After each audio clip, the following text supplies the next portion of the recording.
couldn't be there sitting next to the president. Richard, I come to Israel with a single message. You're not alone.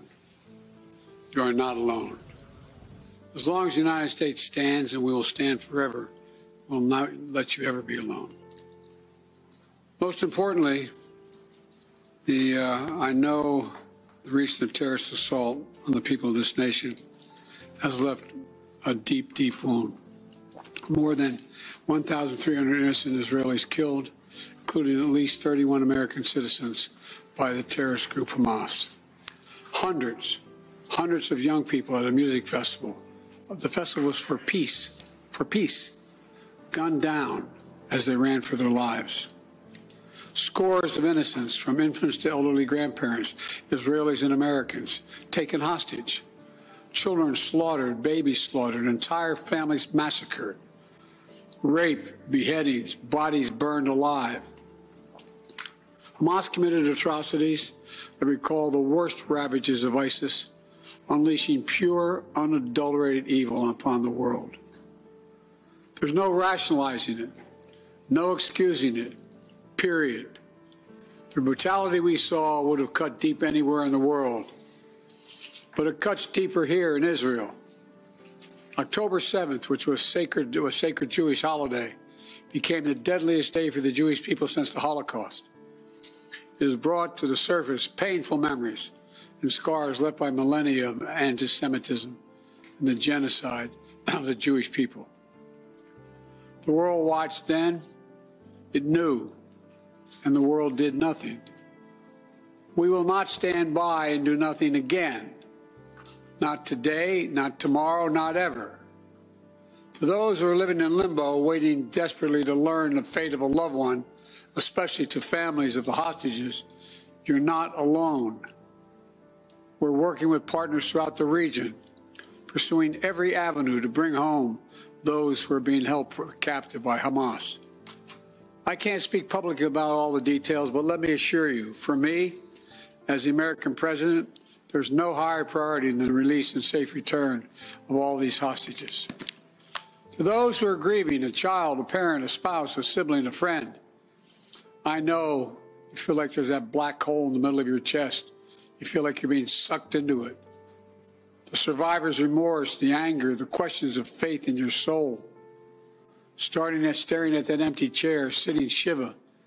The first Sabbath without them.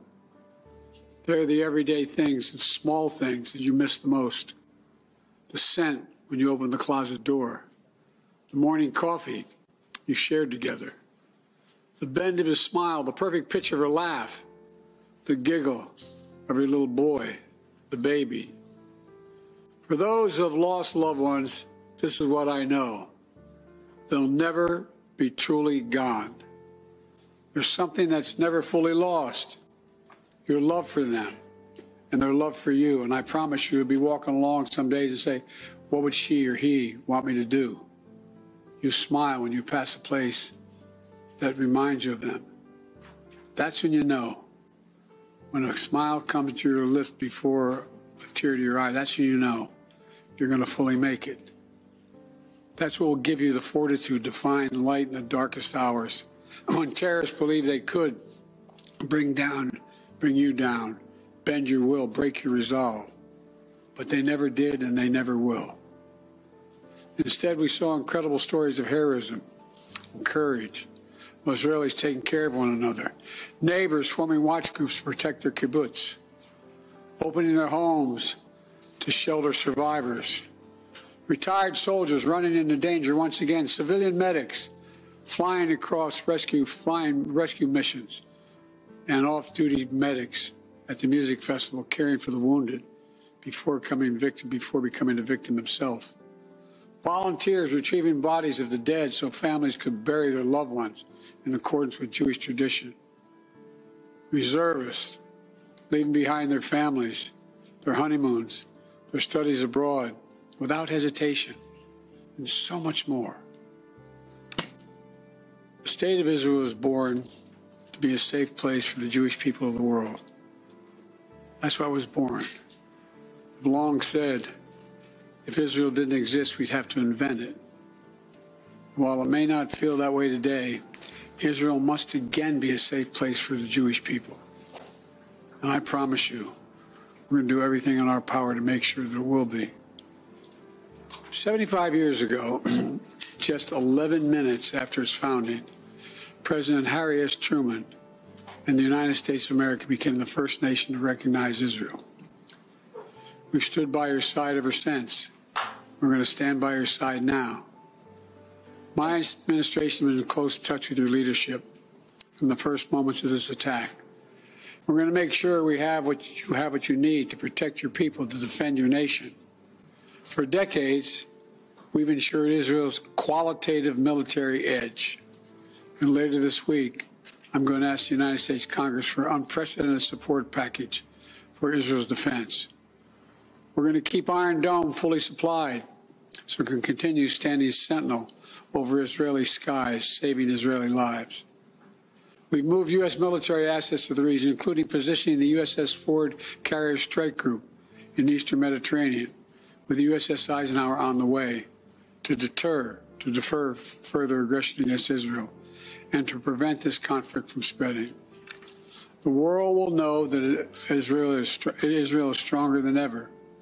And my message to any state or any other hostile actor thinking about attacking Israel remains the same as it was a week ago. Don't. Since this terrorist attack took place, we've seen it described as Israel's 9/11. But for a nation the size of Israel, it was like 15 9/11s. The scale may be different, but I'm sure those horrors have tapped into some kind of primal feeling in Israel, just like it did and felt in the United States. Shock, pain, rage, an all-consuming rage. I understand, and many Americans understand. You can't look at what has happened here to your mothers, your fathers, your grandparents, sons, daughters, children, even babies, and not scream out for justice. Justice must be done. But I caution this: while you feel that rage, don't be consumed by it. After 9/11, we were enraged in the United States. While we sought justice and got justice, we also made mistakes. I'm the first U.S. president to visit Israel in time of war. I've made wartime decisions. I know the choices are never clear or easy for the leadership. There's always cost, but it requires being deliberate. It requires asking very hard questions. It requires clarity about the objectives and an honest assessment about whether the path you're on will achieve those objectives.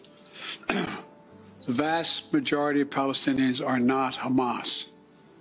Hamas does not represent the Palestinian people. Hamas uses innocent families in Gaza as human shields, putting their command centers, their weapons, their communications tunnels in residential areas. Palestinian people are suffering greatly as well. We mourn the loss of innocent Palestinian lives like the entire world. I was outraged and saddened by the enormous loss of life yesterday in the hospital in Gaza. Based on the information we have seen to date, it appears the result of an errant rocket fired by a terrorist group in Gaza.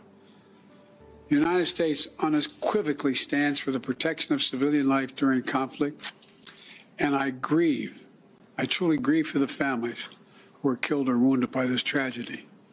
The people of Gaza need food, water, medicine, shelter.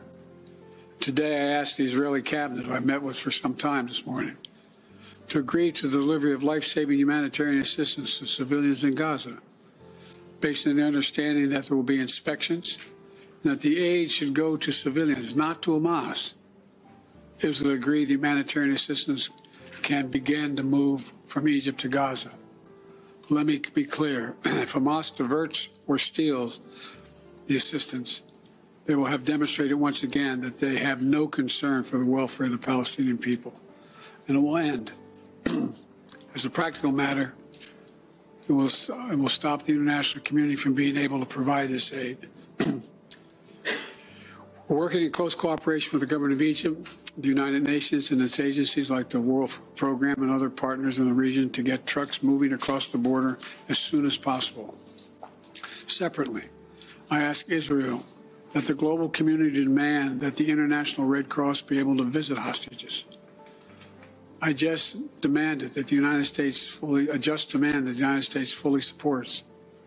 Today, I'm also announcing $100 million in new U.S. funding for humanitarian assistance in both Gaza and the West Bank.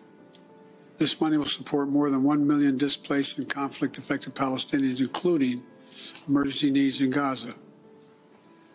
You are a Jewish state. You are a Jewish state, but you're also a democracy. And like the United States, you don't live by the rules of terrorists. You live by the rule of law. And when conflicts flare, you live by the law of wars. What sets us apart from the terrorists is we believe in the fundamental dignity of every human life. Israeli, Palestinian, Arab, Jew, Muslim, Christian, everyone. You can't give up what makes you who you are. If you give that up, then the terrorists win, and we can never let them win. You know, Israel's a miracle, a triumph of faith and resolve and resilience over impossible pain and loss. Think about October 7th, the Jewish holiday, where you read about the death of Moses, a tragic story of a profound loss to an entire nation, a death that could have left hopelessness in the hearts of the entire nation. But though Moses died, his memory, his message, his lessons have lived on for generations of the Jewish people as well as many others. And just as the memory of your loved ones will live on as well. After reading the story of Moses' death, those who observed the holiday began reading the Torah from the very beginning. The story of creation reminds us of two things. First, that when we get knocked down, we get back up again, and we begin anew. And second, when we're faced with tragedy and loss, we must go back to the beginning and remember who we are. We are all human beings, created in the image of God with dignity, humanity, and purpose.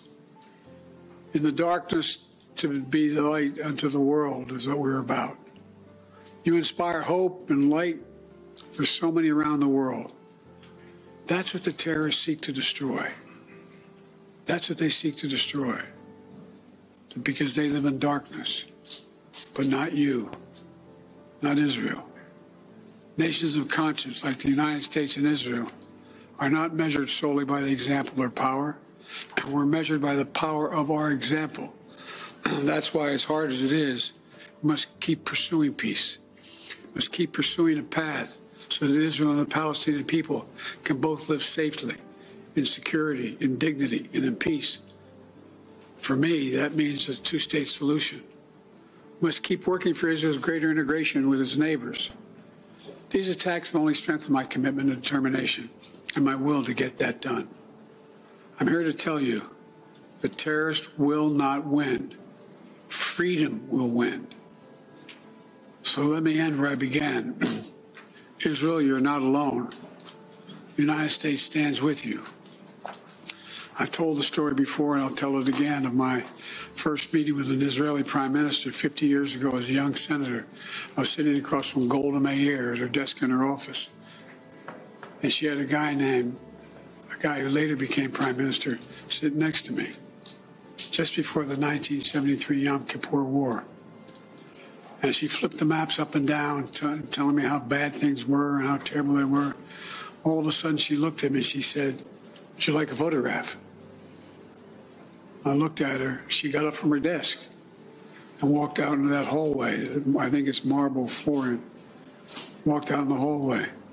We walked out and there were a bunch of photographers standing in front of us. We were standing shoulder to shoulder. Without her looking at me, she said to me, knowing I'd hear her, "Why do you look so worried, Senator Biden?" And I said, "Worried? Like, of course I'm worried." And she looked at me and she didn't look. She said, "Don't worry, Senator. We Israelis have a secret weapon. We have nowhere else to go." Well, today, I say to all of Israel, the United States isn't going anywhere either. We're going to stand with you. We'll walk beside you in those dark days, and we'll walk beside you in the good days to come. and they will come. As you say in Hebrew, which I'm not going to attempt to do because I'm such a terrible linguist, I'll say it in English. The people of Israel live. The people of Israel live. Israel will be safe, secure, Jewish, and democratic state today, tomorrow, and forever. May God protect all those who work for peace. God save those who are still in harm's way. Thank you very much. Mr. President, what is your red line?